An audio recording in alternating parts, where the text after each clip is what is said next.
on, people? What's happening? Happy Saturday. I hope you are all doing well. Big up to everyone locked in. Be sure to hit the like button, guys.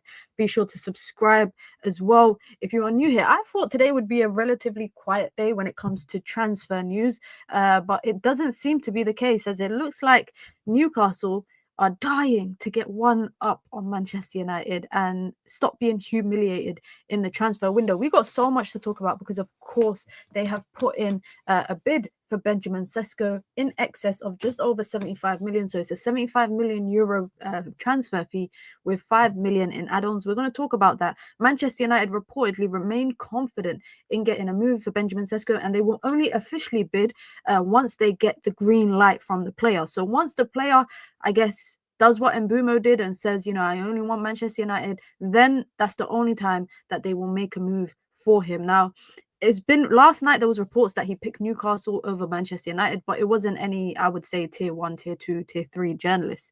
It was actually journalists that just come out of nowhere. So we're going to take that with a pinch of salt. And I fully believe Man United are probably still in the race, but when it comes to the financial implications of the potential transfer, I think Newcastle will be happy to part ways with an immense sum of money because they are probably in desperate need to get that deal done. So I think money is going to come into play. Money is going to be a big factor. We're going to talk about that. We're going to talk about, obviously, what it means for Man United if we lose out on Benjamin Cesco. We're also going to talk about the bomb squad that they keep referring to, but particularly some players individually. And also, I think there might be a domino effect that happens with the Benjamin Cesco move because now Sunderland are in for a Pender as well, who is also at RB Leipzig. And if Sunderland do get their hands on Openda, then that potentially could mean that Chelsea do not get their hands on Xavi Simons, which means that they might have to go and get Alejandro Garnacho. So there could be a domino effect in play, guys. Be sure to hit the like button. Be sure to subscribe. Is that training with Newcastle? I don't know. Let's actually start with that. Actually, let's. I know it's not Man United related news, but obviously it's news that actually does relate to Manchester United in a way because if Newcastle don't get Benjamin Cesco, then obviously they won't be able to sell Alexander Isak. Now, Newcastle have already rejected a bid for Alexander Isak, and I think it's actually a little bit insulting. I don't know. I look at Alexander Isak as one of the best strikers in Europe, and to go and put in £110 million bid for him, I think we all know that's not going to get a deal done for Alexander Isak. But Liverpool had their bid rejected, and according to media within the world of Liverpool football, Liverpool are not going to go and make another offer after this, after being rejected for this first bid, mainly because they feel that if Isak wants to leave, Newcastle should sell him for the price. I think also it's been reported that Alexander Isak feels that he's been led on by Liverpool because he was under the impression that if he goes on strike and he doesn't go to preseason and he makes it clear where he stands with Newcastle, that he would get that move and Liverpool would do everything they can to sign him. But I don't think Liverpool are going to. I don't think Liverpool are going to bow to the graces of Newcastle and just pay 150, 160 straight away. And now he's back training with Newcastle after he didn't go on strike, but he said reports injured, but it was actually because he didn't want to go on the preseason tour. So he didn't go on the preseason tour with him. He now is reporting back to Newcastle training. And it's also been reported after this rejection that has come from Newcastle that Newcastle actually want to offer him a new deal with a release clause for next summer. And they're happy to let him leave next summer and just have him for one more year so that they can essentially plan better. I think that might be the case. But also, I think that's a little bit unsettling for the rest of the Newcastle team, because if a guy has just publicly basically I can't lie, it looks bad on Isak's side. It looks bad on Isak's side if he ends up staying, because the fans know the extent that you've gone to leave. The players know. The players have basically begged you. Reportedly, the players have pleaded with him to stay for one more year. Obviously, the owners and the people in the senior positions at Newcastle have pleaded with you as well to stay. And then now you end up staying, but everyone knows you're going to leave next summer. Then what? People are going to start questioning, is he going to give 100%? Because he knows no matter what, he's going to get that move next summer. Like, regardless of how he performs, he can miss half of the season and he will still get that move next summer because Liverpool are going to obviously come back for him. So it's very interesting. But you lot know that I think that this is definitely I think there's a domino effect with the Cesco thing. I think if Newcastle get Benjamin Cesco in, then they will probably be more willing to negotiate with Liverpool. Now, if you lot did not see earlier this afternoon, or I think it was actually like midday. Yeah, it was around. Oh, it was this morning. I saw it at like at 11:30. David Ornstein reporting that Newcastle have officially made a 80 million euro bid for the RB Leipzig striker, 75 million plus 5, which is actually, I think it's around what Leipzig want for him. I think Leipzig have wanted between 75 to 90 million, something around that. So that is the transfer fee that they've offered. The bid, like I said, it compromises of 75 million euros, which is 65 million pounds, with potential add-ons of 5 million euros. Newcastle, obviously, we know that they rejected the bid from Liverpool for Alexander Isak. And what would that mean for Manchester United? Well, you know what, guys? I'm going to be so honest with you. I'm not like, if Benjamin Cesco turns down Manchester United or he joins Newcastle, if it's because Newcastle pay him more money and they pay Leipzig more money, I think I'm okay with that. I don't know if you lot feel the same, but I'm no longer in a position where I feel like, especially for a player like Benjamin Cesco, who you're buying on potential, I don't think Manchester United should feel obliged to go and match the financial requirements or exceed the financial requirements of the other team that are trying to buy him, because it is a gamble. Like, regardless of whether you buy the player or not for whatever price tag, it's a gamble with Benjamin Cesco. And 80 million euros is a lot of money. So if Man United have to surpass that, we're gonna have to spend 85 to about 85 million. We're going to have to spend about 85 million euros to get our hands on Benjamin Cesco. I think Newcastle will give him more money. I do. That Ridwan, I totally agree with you. I think Newcastle will give Leipzig more money than what Man United will give. And I also think that they will probably offer him a lot more financially as well. Now, I was doing some looks. I was looking into some stuff with Benjamin Cesco, and I was just it's fascinating for me that the world of football that we live in now, 14 goals in a league gets you a 75, 80 million euro transfer. Of course, football nowadays, I say this all the time, guys, transfer fees don't really mean much to me anymore. Like, I know that sounds a bit blasphemous to say, and I don't know if you lot feel the same, but sometimes I don't dwell on the transfer fees too much anymore. Like, I feel like 5 years ago, 6 years ago, as fans, we'd be like, oh my God, 50 million, that's so much money. 60 million, that's... Now it's 50 million is the going rate for any player nowadays. 50 million is the going rate. 50 million is the going rate. If you got 1 year, 2 years of Premier League experience, you could put another 15 million on top of that. I feel like we're living in a time, I don't know if we've become desensitized to transfer fees because of just the amount of money that just pours in and out of football when it comes to transfers. But I feel like I've become desensitized a little bit. I don't look at, rival teams buying a player anymore and say, oh my God, 60 million, 70 million. Like, Noni Madueke, that transfer, it didn't move me because of the transfer fee. I just thought, why the hell are Arsenal buying him? That was my question. Not why are they buying him for that price tag? Because I just feel like everybody, except for if you play for Man United, because if you play for Man United, you have to go for cheap. But everybody else in the Premier League is able to sell players for high transfer fees. It's just become the world that we live in. Just like Fredo was 10p, now it's like 70p. Yeah, I remember KA. If you're from the UK, you lot know the KA canned drinks. Yeah, I used to buy it every day on my way to school. Yeah, 39p. The other day I went to the shop, it's like 89p. I was like, what the hell? I would have a 50p coin and I would get change from buying a drink. Now I'll be lucky if I can. Red Bull inflated, went from, I remember it used to be 99p back in the day, now it's like £1.65. Don't even get me started on the price of oil. Yeah, and there's someone in the chat that is obsessed with eggs. Don't get me started on the price of eggs. When you think of inflation in real life, you just look at how inflated football markets have become as well. Mad how inflated transfer fees are for players who don't have the CV to match it. It's mad. Imagine we paid that much for Ekitike. I'd be fuming for potential. That's the thing, though. Nowadays, I'm in the case of Benjamin Cesco, and not just in the case of Benjamin Cesco. I think in the case of quite a lot of players, I think you're buying on potential. If we look at the transfers that have happened in the Premier League this season, you know, I think Liverpool, for example, they didn't buy Florian Wirtz on potential. I think the only thing I would say is that they brought him on the potential of becoming a world, like he's on his way to becoming world class, which is why they paid that price tag for him. But I do think that he's of a value of, you know, relatively around what they paid for him. The same with Manchester City and Reinders. I don't think they brought him on potential. I think they brought him on what he is right now and what he's gonna become because he's so good right now. But whereas a player like Benjamin Sesko, and even like Ekitike, I don't think Ekitike is worth the price tag that was paid for him, but they brought him on potential.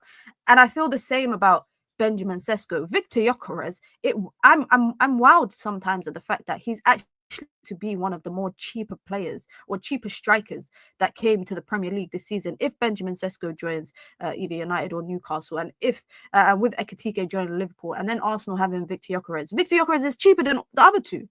It's very I can't believe that. But then also you take into consideration age, etc., and the fact that when you think of his age and how much Arsenal might get out of him for the next number of years, then it kind of makes sense why he went for that price tag. But nowadays, transfer fees, I'm not bothered by it, and it kind of says, and that says a lot. That says a lot. You're saying £70 million isn't worth for Cesco. I'm saying that £70 million should get you, in my ideal world, £70 million should get you more than 14 goals in a league. But then I'm speaking from a place of nonsense because Man United spent about the same amount of money on Haaland, who had less than double-digit goals in the league when they brought him. But that's their fault. That's their fault. I also, and I'm saying this with a sense of nostalgia, guys. Football, I grew up on football where you were banging 20, 30 goals, then you would go for a big price tag. Now, everyone's going for a big price tag, so we can't really dwell on it. Do a poll. All right, let me do a poll in the chat. Let me do a poll in the chat. Make sure you lot vote in the chat. Do you think Cesco is worth £70 million? This is, I'm going to do it in pounds, yeah? £70 million, because that's essentially how much the total package is. Of course. No, wait. I'm gonna leave the poll there for about 15 minutes. Make sure you lot vote in it just so that we can get and also we're 3 subs away from 16k. We can hit 16k on the stream today, hopefully. So if you are new here, please do subscribe here. We do I'm saying we as if it's multiple people. I do daily streams, daily videos in the world of football, not just Manchester United related, and with the season coming back, watch alongs. We're going to be doing watch alongs, La Liga, Serie A, Premier League, you name it, WSL, Women's Champions League. Manchester United are playing in the Women's Champions League soon. So we're going to be doing a lot of content, and also I'm posting on other platforms as well, TikTok, Twitter, etc. So go and follow me there. F1 watch along, bro. F1 is too long. I can't do a watch along for that. But I am considering to do what's it called? Like clips, F1 clips on my second channel.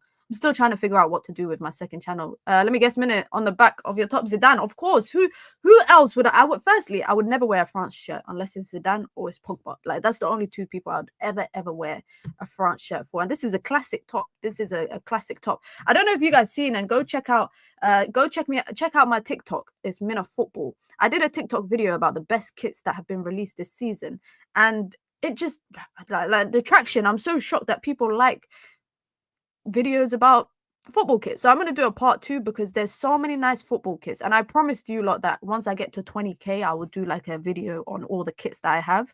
But there's so many nice football kits, not even just in the big leagues, even in like League Ones of other European leagues. So many nice ones.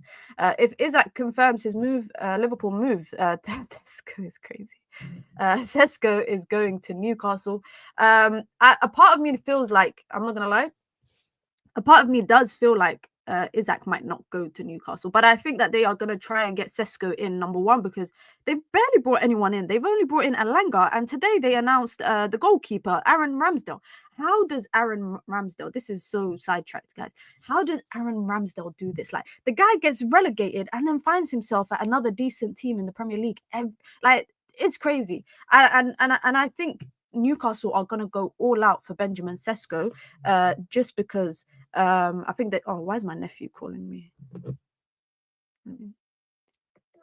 How about I'm on stream right now? I'll call you back later, okay?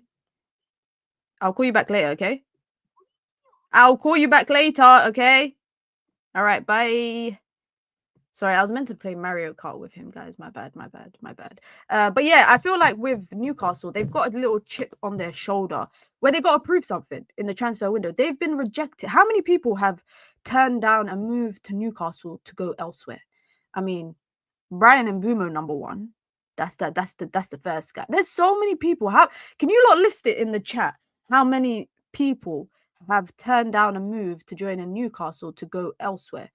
I genuinely feel like Newcastle are going to go all out for Benjamin Cesco because they don't want that humiliation again. James Trafford, yep, another one. James Trafford is another one. So Mbeumo is one. James Trafford. Ekitike. Oh, yeah. How could I forget about Ekitike? They were in the front running to sign. They were in the front running to sign him. João Pedro. A lot of attackers have turned them down. So really, Benjamin Cesco is like their fifth option, if anything. I think he's like their fifth option. And let's be honest, guys.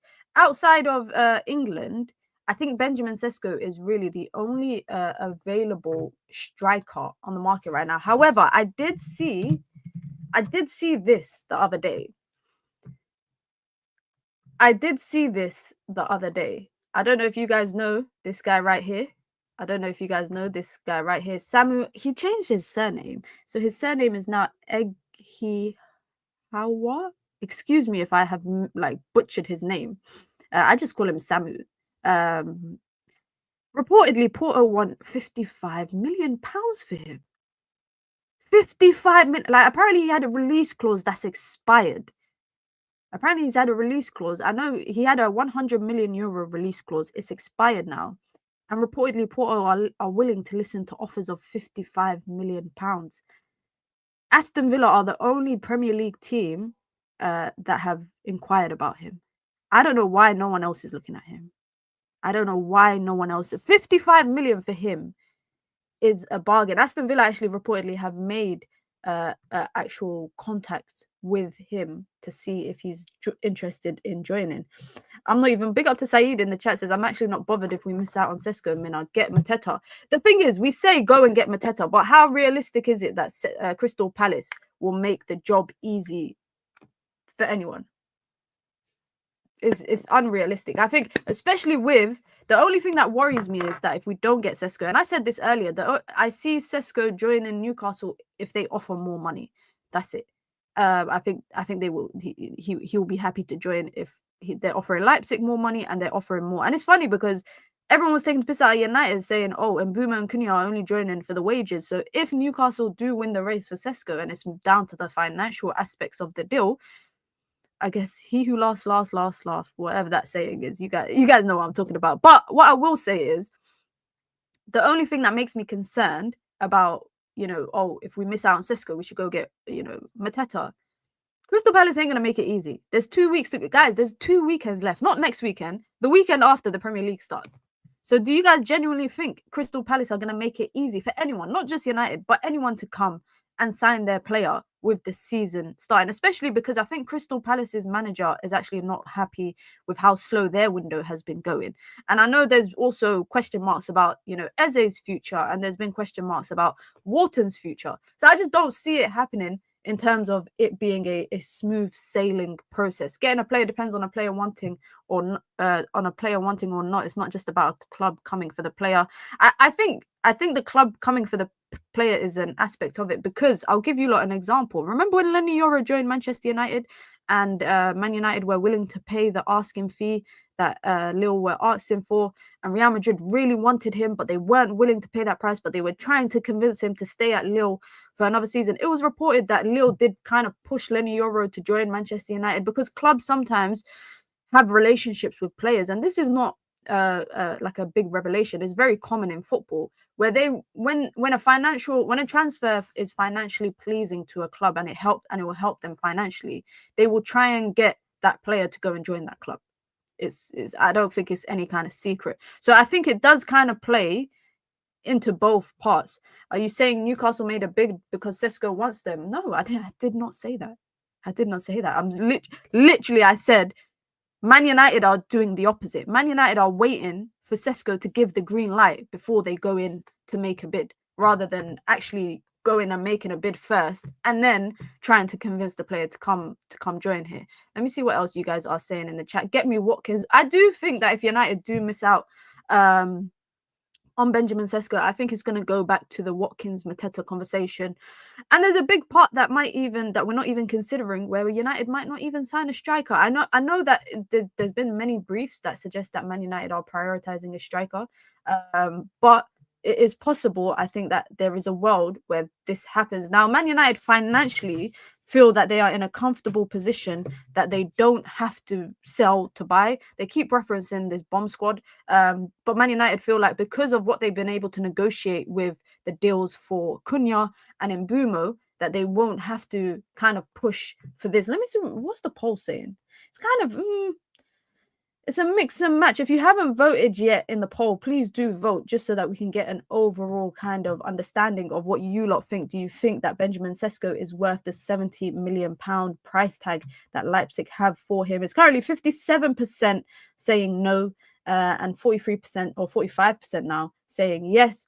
If you just come through, be sure to hit the like button as well. Be sure to subscribe as well if you are new here. We've got over 100 people here and we haven't even hit 50 likes. That's disgraceful, guys. Come on. You don't know the rules. You come in, you wipe your feet, you say hi to everyone in the chat, and then you hit the like button and get involved in the conversation in the comments section as well. I'll try my best to read out as many comments as I can. If you want to join the membership club as well, you can. It's the pinned comment in the chat. You get your badges, you get your emojis, you get your custom member content. Of course, you get to support the growth of the channel. And if you want to support the channel in alternative ways, you can. We've got a super chat goal on the channel today on the stream, which helps to support and improve the quality and the output of the content that we do here every single day. So you can help us reach that super chat goal. And if you want to do something simple, you can just like and subscribe, because I think we are one subscriber off. Oh, no, we're not. We just hit 16K. So big up to the 2 people that just subscribed. As I was saying, make sure you lot subscribe. Big up to you guys. If you were the most recent subscriber, tell me now in the chat so that I know who was the 16,000th subscriber here on the channel. It's the road to 20K, and hopefully we get there before the end of the year. Let me see what else. The poll is swinging in the favor of no. That's what I think it is. I think the poll is swinging in the favor of no. What I will say, though, quickly, just on Benjamin Cesco, I am not... If Man United lose out on him, I wouldn't say it's the end of the world. What I do think, though, is very interesting is... Sorry, let me just bring it up on here. Is Rasmus Haaland. Fabrizio Romano said yesterday on his stream, I don't know what... I'm curious to know potentially what Leipzig see in him, but Fabrizio Romano reported yesterday on his stream that Leipzig are obsessed. I mean, obsessed is a strong word to use, but he said that Leipzig are obsessed with Rasmus Haaland and they want him. Now, Rasmus Haaland has publicly, in an interview, said he does not want to leave. He said he wants to fight for his spot. And he also basically, he's pushing the narrative, which I see nothing wrong with it, by the way. No player should ever come out and publicly say, yeah, I don't mind leaving if they bring in another player. But he's publicly said, I don't want to leave. And it's been reported today that he's also reiterated to Manchester United behind the scenes that he does not want to leave. Now, Man United are reportedly willing to listen to any offers of around £30 million, but he has continuously made it clear that he doesn't want to leave. And he's also reportedly made it clear that he does not want to actually join RB Leipzig. Now, I'm not for this, the whole forcing a player out. I'm not really for that, especially when a player hasn't done anything wrong. Like, what Haaland's crime is just having no impact in games, missing chances, uninfluenced. Like, he hasn't publicly undermined Manchester United. I think forcing a player out is kind of harsh, but I think making it clear if you don't have a future for him is the more important thing. There's no room for being nice in football or just in business in general. However, I think there's being respectful about the situation is important. And I think with Rasmus Haaland, yes, everyone's got their opinions on him. You might think he's not good enough. And, Man United, I feel like personally, when I watched Man United, in particular last season, it felt like Man United was always playing with a man down when Rasmus Haaland was up front. I don't think Man United should force him out, quotation marks, i.e. what they're doing with the likes of Anthony and Jadon Sancho, etc. But I think they should reiterate, if there is no future for him at the club and they're going down a different pathway of a striker, they should make it clear to him, listen, you can, you can say that you don't want to leave, but the best thing for you to do is leave, because we're bringing in another striker. We've got a career plan for the likes of Chido, etc. We've got Joshua Zirkzee as a third striker. There is no place for you. So you got to go. But you lot actually think forcing him out is the right way. I disagree, man. People are getting fired as a direct result of the players' incompetence. Fair. If players don't want to leave, the only way to get rid of them is to buy off their contract, which is just as much of a waste. I'm not saying that. I'm saying that you can get him to leave, but Man United equally need to reiterate to him that there's no, like, he can come to Manchester United and go to the manager and go to, the likes of Barada and say he does not want to leave and he wants to fight for his place. But Man United have I would say, a place of duty to tell him, no. That is my point. That's literally my point. You don't necessarily have to say, okay, oh, he doesn't want to leave, so we're not going to sell him. You can say, okay, we listen to what you have to say, but you do not align with what we plan to do. So you're going to leave, whether you like it or not. It's just people are encouraging Man United to do to him what they're doing with the likes of Sancho and whatnot, which is, I think, a completely different situation. I think those circumstances are quite different. He looks and seems like a top guy. I'm just focusing on his performances. That's it. Nothing else. You just have to tell a player you're not wanted. That's how you force a player out, 100%. And then if you have to go to the extent of what they're doing with these other guys, okay, cool, because those are all high earners. I think getting Rasmus Haaland out won't be that difficult. And I think a destination like him saying he doesn't want to go to Leipzig, which is being reported by Alex Crook, I think is interesting, because I think Leipzig is actually a perfect destination for a player like Rasmus Haaland.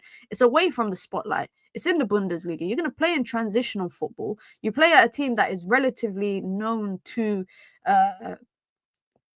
I don't want to say create, but platform players like yourself, young players with potential, but you just can't do it at a big club. I think a club like Leipzig absolutely makes a lot of sense for him. I don't know, maybe he's like Garnacho and he feels that he's better than going to certain destinations. I can't imagine what else could be the reason he says that. Amorim just needs to communicate that he won't get a lot of minutes. It's up to Rasmus. Then has Denmark qualified for the World Cup? Because I think the World Cup will play into a lot of these decisions that players make over the next couple of weeks regarding their future. They might decide, you know what, I might have to leave because I'm not going to play at the World Cup next year. So Alex got rid of Stam, Beckham and Ruud. Who is Rasmus? Excuse me, Manchester United aren't what they were when Sir Alex was here, unfortunately. That's where he should have went after Atlanta. I say this all the time. How different, I respect Benjamin Cesco, because Man United wanted him, when he was at RB Salzburg. And he said, and I even saw another clip of him on Twitch with a friend who's a streamer a couple of years ago, where he said he chose RB Leipzig over Manchester United because he knew he wasn't ready for that step to go to Manchester United because of how much pressure there is at the club, being the main striker, still feeling like he's young and underdeveloped. I respect Cesco for that, because he had multiple teams, not just Man United. He had quite a few teams watching him before he joined RB Leipzig when he was at RB Salzburg. And he picked RB Leipzig just because he felt that it was the better place to platform him. It was the better place for him to develop before he goes on to make that move. With Rasmus Haaland, I always say this, I feel like he skipped a step in his development. When he went to Atlanta, when he left Atlanta, he should have went elsewhere. Not necessarily Leipzig, but maybe a team like that are known for being those platform kind of clubs that develop players. He made, I get it. You Man United come knocking. You're 18, 19 years old. You have to go. You don't have to go. You don't have to go. And if you know what's best for your career, yes, you're getting paid a shit ton of money, excuse my language, and you're going for what is relatively a high transfer fee. But I do still think that a smart player who is consciously aware of their ability would have made the better decision of going elsewhere to develop, because he's now entering his third year at Manchester United. Imagine he had gone to another club and he spent 2 years there. I think Rasmus Haaland would be a completely different player than what he is right now. I feel like he's actually regressed at his time at United. In his first season when we saw him and what we see now, it looks like completely two different players. And I'm not having this stuff about, oh, look at him in preseason. I haven't seen nothing from him in preseason, except for the goal that he scored when he hit the bar in the other game. I haven't seen really much from him as an all-rounded number 9 player. So I just think he skipped that step. We scouted Cesco for years. The only reason we signed Haaland is because of Erik ten Hag and SEG agency. I know that he actually switched agencies as well. I think he switched just before he joined Manchester United and he went to SEG. Listen, Erik ten Hag, yeah, Erik ten Hag has a lot of.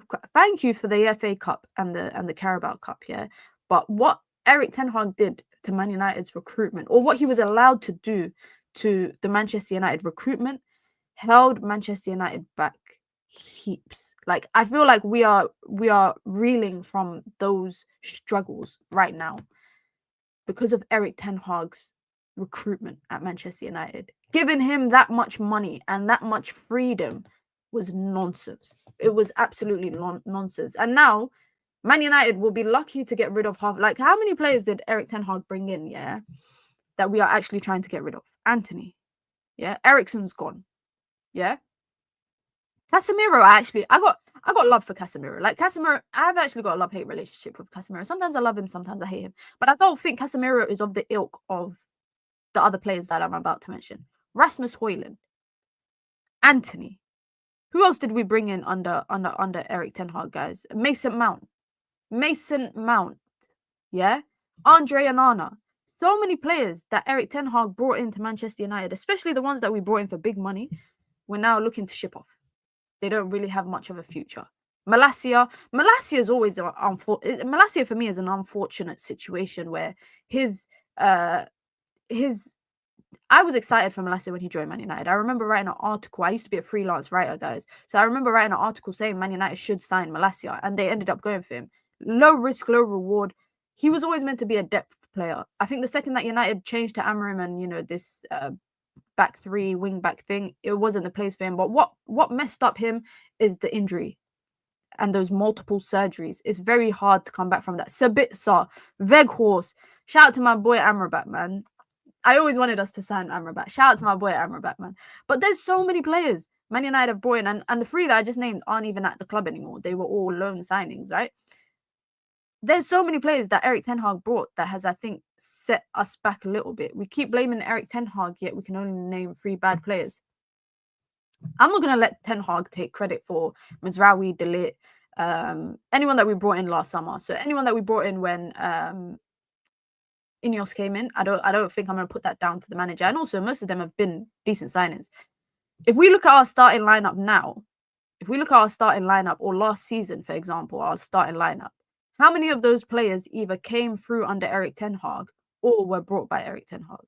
Haaland, brought by Erik ten Hag. Anthony, he played with the first half of the season, came under Erik ten Hag. Garnacho, brought through by Erik ten Hag. Anana, brought by Erik ten Hag. Mason Mount, brought by Erik ten Hag. A lot of these players, by the way, the reason, even if we're only naming 3 bad players, if I name Haaland, Anthony, Mount, Anana, how much money did we spend on those 4 players? It's only 4 players. But how much money did we spend on those 4 players? That's a genuine question to you guys. How much money did we spend on those 4 players? Even though they're only 4 players out of how much? We spent a shit ton of money on them. Sold Scott. Erik ten Hag wasn't responsible for selling Scott McTominay. He wanted to keep him. He wanted to keep Scott McTominay. But you know what? With Scott McTominay, I think the best thing that Scott McTominay ever did was leave Manchester United, because I think it gives us a room to have a conversation about why on earth why did so many academy kids fail at Manchester United? And when I say fail, I don't necessarily mean they were flops, but in the last decade, how many academy players have we platformed to be, the top of the top? despite the fact that we've had a huge number of academy players come through, despite the fact that some of these academy players have gone on to play over 100, 200, 300 games for Manchester United. They've gone on to have successful international careers with their national team. Why? I think Scott McTominay leaving and now Marcus Rashford also leaving has to open up the conversation about what the hell are Manchester United doing with their pathway to first team, and why are players continuously struggling to essentially become to be platformed in the manner that they should be. I'm not talking about the academy players that we sell and they don't get a game or two at Manchester United. I'm not talking about the likes of, what's that young Angel Gomez, Alvaro Fernandez. I'm not talking about those guys. I'm talking about the ones that come through to our first team, and then suddenly it becomes a toxic environment before them, and they become the butt of all of the blame. Everybody loves a scapegoat and everybody loves a hero, right? 1 minute, it's always the academy players, they're a hero, then they're a scapegoat. Scott McTominay was a hero 1 minute, a scapegoat the next. And I rate them for leaving. Marcus Rashford, if he leaves on a permanent next summer, I rate it. Scott McTominay leaving, I think I always say this, I didn't like it at the time in terms of what Man United stand for as like their, Carrington products, but also I respect that he takes that risk and goes elsewhere, and went on to win MVP of the league and also win the league in his first year. I remember he wanted Antony when he was still 40 million. The board, as usual, delayed and ended up paying loads of money. This isn't Ten Hag who made the board delay buying Antony. He didn't make the board delay signing Antony, but he did tell the board to sign Antony no matter what it takes. So I'm not saying that he was. You're right. It's not even the board. Man United scouts, need to be listened to more often, because Man United scouted Antony even when Erik ten Hag was at Ajax, and they valued him at around 25 to 30 million. They said this guy is not worth more than 25 to 30 million. The scouts don't get listened to at Manchester United. We know this. So there's multiple failures here from multiple different people, but essentially the manager is the one that pushed to sign this to sign that player. So I think that the conversation has to be had there. On the topic of academy players. Ooh, I thought I had it here, but I don't.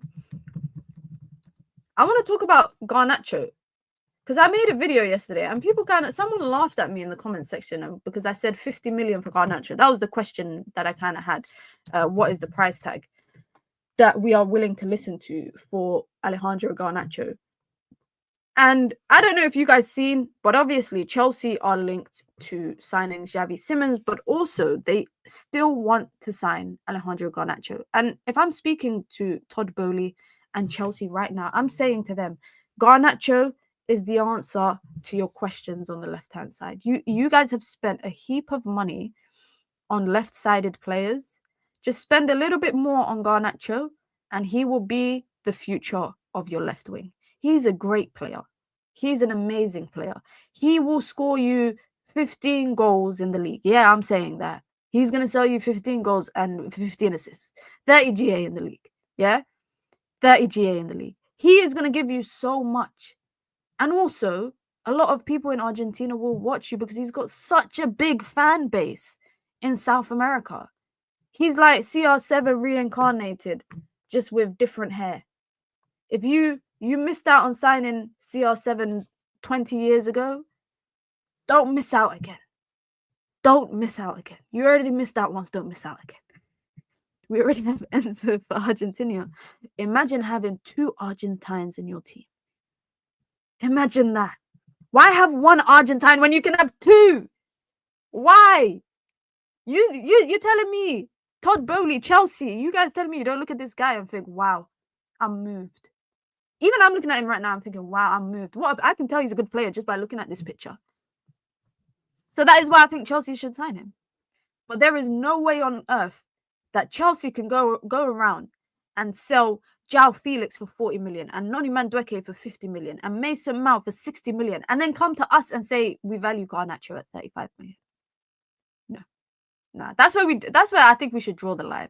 Because one thing I always rate about Chelsea, and it's not just under Todd Boehly, but it's also they've been like this historically. They have always sold well. Chelsea have always been able to sell well. But also players have gone to Chelsea and failed. And they still managed to sell them Look at the likes of KDB, Salah. They've gone on to be Premier League greats, and they struggled at Chelsea. But I don't think Garnacho will struggle there. Let me tell you that. Can I ask you a question though? Do you think it's unreasonable for Man United to value Garnacho in excess of 50 million? And by the way, we have over 100. We've had consistently over 100 people here. Well, we haven't even hit 100 likes, guys. Come on, let's do better. I'm looking at that number on the likes, and I'm sad. I'm equally as sad if Garnacho leaves United, Chelsea. But I'm sad. I'm looking at the likes right now, and it's just not adding up. So please, please, please hit the like button, my people. If you've just come through or you've been here throughout the entire stream, please do hit the like button. If you want to join the membership club as well, you can. Like I said, it's the pinned comment in the chat. You get your badges, you get your emojis, you get your custom member content. Of course, you get to support the growth of the channel. And if you want to support the channel in alternative ways, you can by sending in super chats with your comments, with your questions, with your thoughts, or just to show some love. Of course, we've got a super chat goal on the stream today, and you can help me reach that. And also, that helps to support the channel. Now, let's look at Premier League transfers this summer, yeah? Because there's no way. Okay, let's look at. I want to look at the highest to lowest, but it's not. For some reason, it's not letting me look at it. Okay. Hold on. Let me get. I need to get a list up.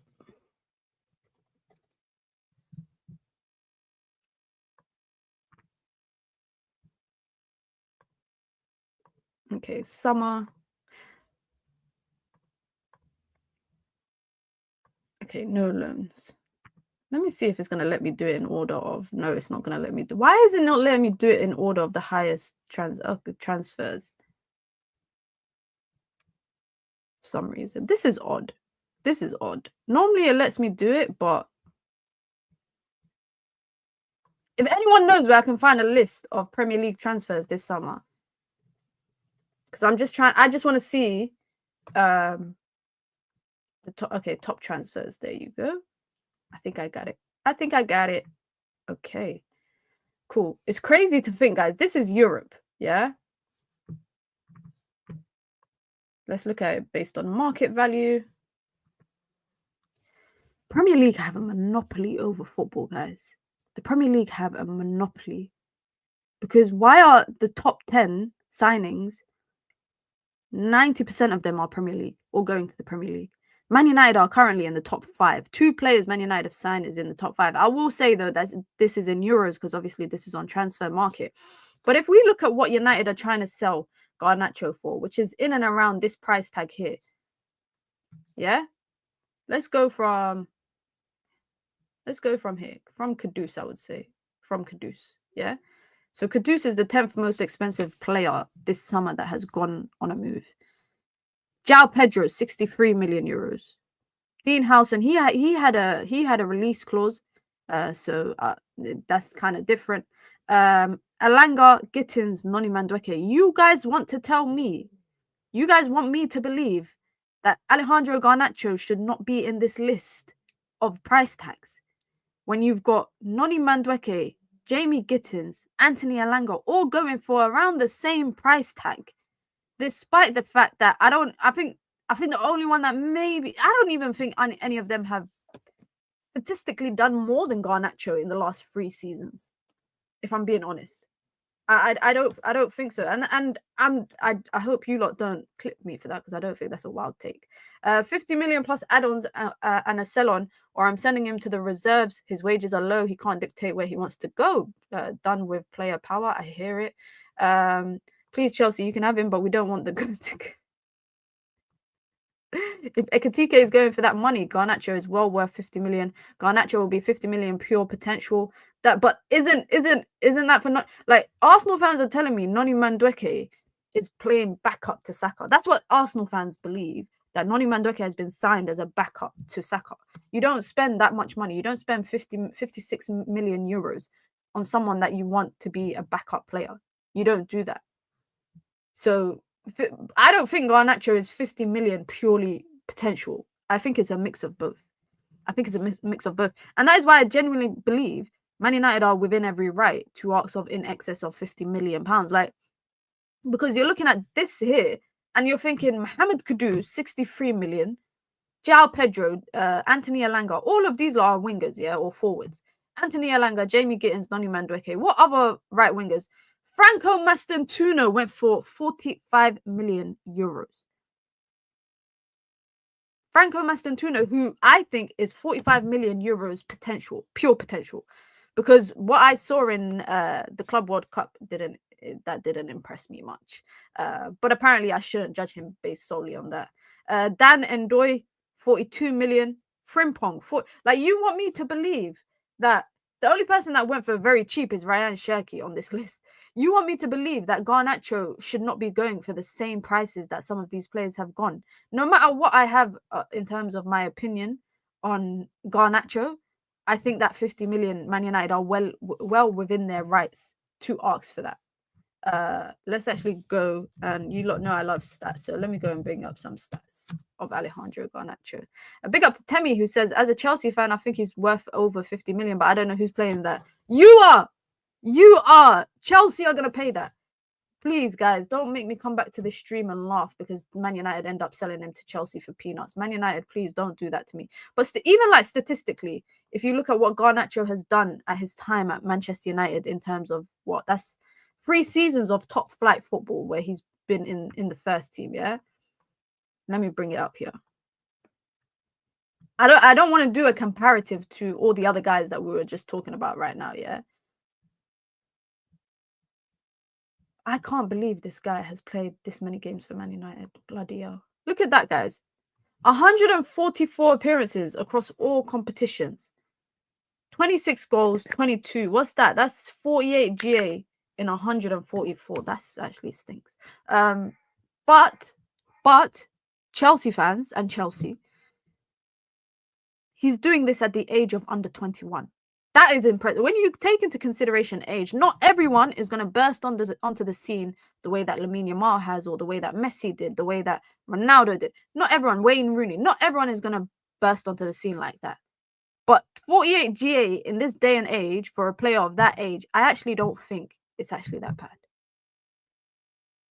20. So if he's 20 now, it's basically between the ages of 17 to 20 that he was putting up these numbers, which I like I said, it's not that bad. You can see already, when he really started to become important for Manchester United. Look, his appearances went from 19 appearances in the Prem to 36, more than doubled, and then consistently remained and played a lot of Europa games for Manchester United. Predictions, guys, just quick predictions in the chat for Garnacho. How much do you think he'll go for? When's the next episode of Two Touch? It will be Wednesday. It will be out on Wednesday, next episode. It's just that I think at the moment for pre-season, we're going to do it every 10 days, every 2 weeks. So it'll be out on Wednesday, inshallah. Chelsea fancies the Argentinian. I take 40 million for Garnacho and 10 million add-ons for Roberto. I just don't want his brother to be our problem anymore. Wow. You lot are really going 30 million, 45, 40 million plus a sell-on. Fairs. I can see a low fee like 40 million plus sell-on, but 40 million is dirt cheap, guys. That's dirt cheap in this economy. 40 million, says Adam. Fabio says 35 million. 20. Quite a few of you lot saying 20. Abu Bakr says 50 million. Adam says they'll offer us 50 plus 5 and we'll reject it, then we'll agree 40. So it seems like a lot of you lot believe 40 million pounds, not euros. That's still cheap. 40 million pounds is still cheap, given the fact that Elanga went for 55 million. But if United, I think United will probably be willing to accept something like 40 million with the hopes of having a sell-on, like a hefty sell-on. I'm talking like 20, 25 million sell-on, because it goes two ways. Garnacho goes on to light up football, and he goes and joins his dream destination, Real Madrid, and he goes for a big fee, or he has an average career, but he still gets sold for a reasonable amount. Man United will come out of that as a winner financially. Chelsea do value him at 35 million. Yeah, Dragonfly, that's true. It has been reported that Chelsea value him at 35 million. So if they're able to just get slightly more than that, I think Man United will meet them halfway. I genuinely do think Manchester United will meet them halfway. Just quickly on this, I don't know if you have been following this. Hayden Hackne Middlesbrough accepted a bid from Ipswich for Hayden Hackney, one of the most, I would say, young, sought-after midfielders in Championship football. Obviously, Middlesbrough to Ipswich, that's just that's the same league. I don't know if he's ready for that step up to the Premier League, but he has today rejected Ipswich. He's told Middlesbrough he does not want to leave, and it was reported yesterday that Manchester United were weighing up an option of whether to make a last-minute attempt to enter the race to sign Middlesbrough star Hayden Hackney, as Old Trafford recruitment chiefs have continuously shown interest in him, despite Ipswich's bid being accepted. Now we know that he's turned down Ipswich, despite the fact that his bid has been accepted. And we know Man United need a midfielder. I think I've seen a lot of people entertaining the idea of signing Hayden Hackney, and I think they accepted a bid of like £20 million. I think that's the bid that Ipswich had for him. Now, obviously, if Man United enter the race to sign Hayden Hackney, it will be a completely different valuation. Like Middlesbrough will double or triple that price tag, but they have to be careful, I think, because look at Southampton with Tyler Dibbling. In January, it was reported that Southampton were valuing Tyler Dibbling at about 100 million. Now, reportedly, Southampton are willing to listen to offers up to 25 to 30 million. I think you can easily price yourself out of a move. Now, I know everybody has their heart set on Man United signing Carlos Baleba, but I also think Man United should be in the market for other midfielders. I think Man United reportedly had a list of 4 names that they were willing to they had a list of 4 names of midfielders that they wanted to make a move for, and Hayden Hackney and Carlos Baleba were both in that. So we're just going to keep an eye on that for the next couple of weeks if anything comes from that. But Chris Wheeler, the DM, has reported that the feeling at Old Trafford or the feeling at Manchester United is that Andre Anana will be the #1 keeper to start next season.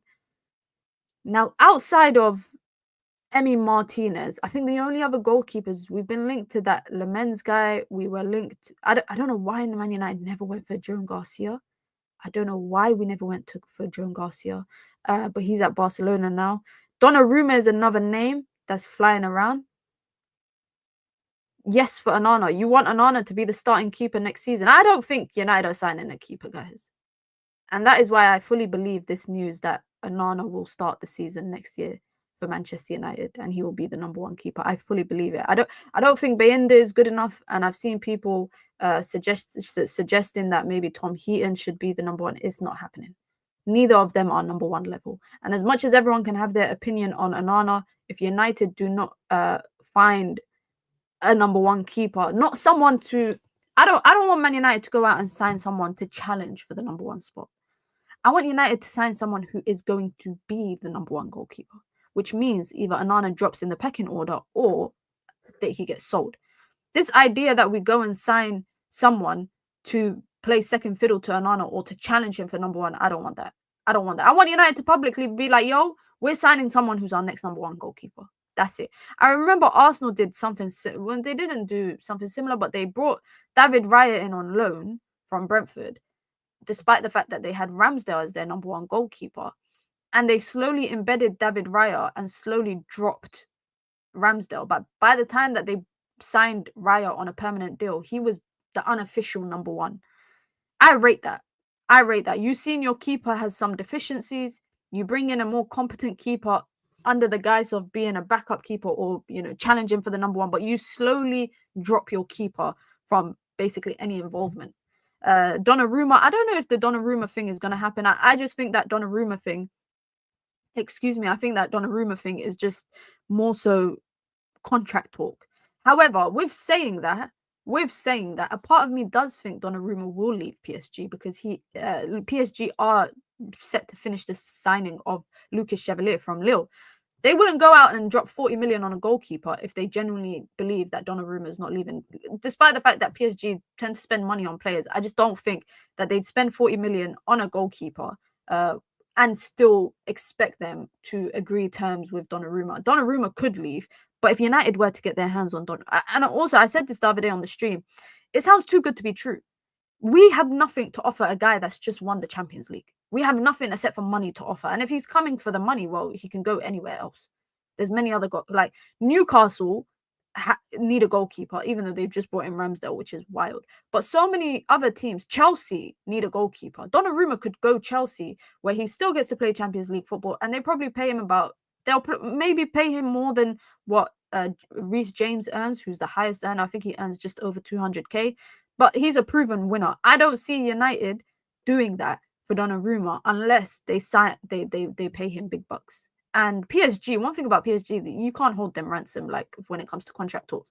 And this won't be the first time in terms of Donnarumma to Man United, these rumors. It won't be the first time that Man United was used by PSG or a PSG player in contract talks. Same thing happened with Nuno Mendes in January. Same thing. In reports that United were ready to sign him, and they were ready to pay X amount of money and offer him this and blah blah blah. A couple of weeks later, signs a new deal. So unless their deal falls through with Lucas Chevalier, I can see him staying. I have a feeling Man United would only bid for Cesco if he's interested in the project. Let's go back to the Cesco talk quickly before we wrap up the stream. I have a feeling Man United will only bid for Cesco if he's interested in the project. We only make bids if players want to join. Newcastle made a bid today and Cesco still hasn't even decided. Wow, the votes are 50. Guys, the votes are bang on 50-50. The votes are bang on 50-50. We are 7 away from 100 likes, so please hit the like button if you haven't. And if you haven't voted, please vote in the poll in the chat, just because I want to see. But it looks like the poll's equal. Some people, half of you lot believe that he's worth 70 million, and half of you believe that he isn't. And I agree with Ridwan. I said this already at the beginning of the stream. I don't think United will go for Benjamin Cesco unless there is confirmation on his end that he will join. I don't think that's going to happen. And the fact that nothing has come out publicly yet about his decision, if you lot remember, Gyökeres came out not publicly, but his agents reported to the big dogs in the media that his priority was Arsenal. So in a way, that was him saying that United wasn't his firm choice. So United never went in for a bid with him. With Mbeumo, he made it clear he wanted to join United, so United were willing to sit at the table. I don't think United are going to enter the race with a firm transfer bid unless they get that green light from Benjamin Cesco. And I think there's nothing wrong with that. I actually like that. I actually like that because it saves you having to get into a bidding war, and it saves you from being used as a pawn by the selling club. Because if Man United were to enter the transfer race already and put down a price tag for him and put in a bid, Leipzig could go back to Newcastle and be like, do you not want to up your price? Yep, Newcastle up their price. They go back to United. Oh, Newcastle up their price. Do you want to up your price? How much do you want the guy? How badly do you want him? Yeah, because Newcastle just bidded this. And you end up falling into a bidding race, right? Whereas if you know that the player only wants to join you and he's giving you that green light to come and make it, it kind of forces the club's hand in a way, because you don't want to have a restless player. Also nowadays, clubs can also get the player to push on their end, which is how Man United's third bid ended up getting accepted for Bryan Mbeumo, because he started pushing on his end. So you kind of need a bit of unity on both sides. You need the club, you need the player to work with you, and you need the club to work with you. And with Benjamin Cesco, I said this earlier, but I'm just going to say it again. I do think that Newcastle are at a point in the transfer window where they have to get a target signing. Like, they've missed out on so many attackers. Benjamin Cesco is like their 5th target. They've missed out on so many, and they've got this situation at home with Isak that's slowly becoming a restless situation on his end. But also, you want to save face to an extent. I think you want to save face. You want to save the humiliation that they have been, they have been undergoing in the transfer window so far, being rejected by many players. But also, you want to be able to put I don't think Newcastle want to find themselves in a situation next summer where, if, say, Isak stays until next summer, they don't want to find themselves in a situation where next summer they've agreed to sell Isak and they still haven't brought in his replacement. And you don't even know what the striker market is going to be like next summer. We don't even know what the striker market will be like next summer. So I think Newcastle have a lot at what's it called? They have what's the word? They have a lot of risk in not signing Benjamin Cesco. Which is why I'm not surprised that today they went straight in. Like, they didn't even go in, guys, with a low bid. Like, they didn't even think, let's test the waters and go for like 65 plus 5. They went bam, straight in 80 million. 75 plus 5, exactly what reportedly Leipzig wanted for him, or in and around exactly what they wanted for him. Let me end the poll here. So I know I don't want to say it's desperation on Newcastle's end, but I think it's a bit the transfer window is becoming serious for them at this point. Is it true Rasmus is Leipzig's dream target? Reportedly, but that's just probably another young striker that's available on the market that they're thinking, ooh, we can mold him into a striker and then sell him for 70 million again. But guys, if just quickly in the chat, just say yes, no, or just say Newcastle, Man United. Who do you think ends up signing Cesco? Who do you think ends up signing Cesco? I think a part of me thinks it's going to be Newcastle, but it's because I think it's going to be because of finances. I think they're going to offer more money. I think they're going to offer more wages, and there's more desperation on their end. So I think they're going to be willing to pay more of the transfer fee up front. Man United, if they go in and bid for him, they need to negotiate the transfer fee in terms of how they're going to pay it. I think Newcastle can be like, yo, we'll pay 50 million up front right now and the rest over 2 years. Leipzig will be like, yes, because Leipzig already know who they're going to go and sign with that 50 million that they're getting up front. And for me, it's no shortage on Man United side. I wouldn't be mad about it because I'll be like, you know what, it's not that deep. Newcastle, Josh says United, Newcastle, United, Newcastle. As long as Vivell is in the negotiation room, we've got a good chance convincing Cesco. That's true. He's got a good relationship with Benjamin Cesco. I'm not saying that Man United can't afford it, but I'm just saying that it's going to take them a while to negotiate it, basically. Whereas I think Newcastle will just bam, they'll put their credit card on the table and be like straight up, yo, we got our Saudi money here ready to go. But we'll see. And the poll ended 51%. No, 51% voted yeah, of course. 49% voted no way. 120 of you lot voted, do you think Cesco is worth 70 million? So that's still relatively split, in my opinion. That's still relatively split. Big up to everyone that came through on this Saturday afternoon for the daily dose of Minna. We do it every single day here live on stream. Go through all the transfer news, all the news related to Manchester United. What do we have coming up? Well, if there's any breaking news about Benjamin Cesco, you lot know I will be live or I will drop a video about it. We're dropping videos every single day here on the channel and streams every day or nearly every other day. Minna, what content is coming up on the channel? What content do we have coming up? All right, cool. So we got a video dropping either tomorrow or Monday. Best 5 Wonder Kid transfers this summer for you lot to keep an eye on. So that will be dropping in the next couple of days. It's edited, ready to go out. I'll do a roundup video of probably like the best 5 transfers in Europe this season that I think has happened, or maybe like best 10. 10 is too long. That video will be too long. So I think 5 is more reasonable. So I'll probably do that as well as the transfer window comes to an end. Of course, I will do rating, the best and worst transfer windows in the Premier League. I might do it across all 5 European leagues. So do a video each for each European league. We're going to have watch-alongs once the season kicks off in 2 weeks. Premier League watch-alongs, no Man United watch-alongs, but we'll do regular videos after the game, kind of reaction videos. If you don't want to see, which I'm kind of considering, if you want to see tactical breakdowns of games, let me know. If that is of interest to you, if United win, if United lose, would you like to see a 5 to 8 minute video with not video clips, because I can't post video clips, but I can post screenshots? Would you like to see analysis of how Man United beat X team, or how Man United lost to X team, and how Ruben Amorim is shifting around the formation, etc. If you want to see that kind of tactical stuff, let me know in the chat, and I will definitely do that. Not for the friendly games. I actually might do it for the friendly game just to see if I can predict how United will set up in the Premier League, because the preseason does kind of give us a good basis to work on how things can turn out in the next couple of months. So I'm definitely going to look to do that as well. And obviously I'm posting on other platforms a lot. I'm posting on Instagram, I'm posting on TikTok. I'm trying my best to, you know, utilize every single platform that I use. So yeah, make sure you guys check that out. And like I said, if there's any news between now and tomorrow, obviously I'll drop a video or I will be live. If not, I'll be live tomorrow afternoon at 2 p.m. for the daily dose of Mina. Hopefully we'll have something to talk about. And I hope you lot enjoy your Saturday, man. Enjoy whatever you lot get up to, guys. I'm out. Have a good one. Peace.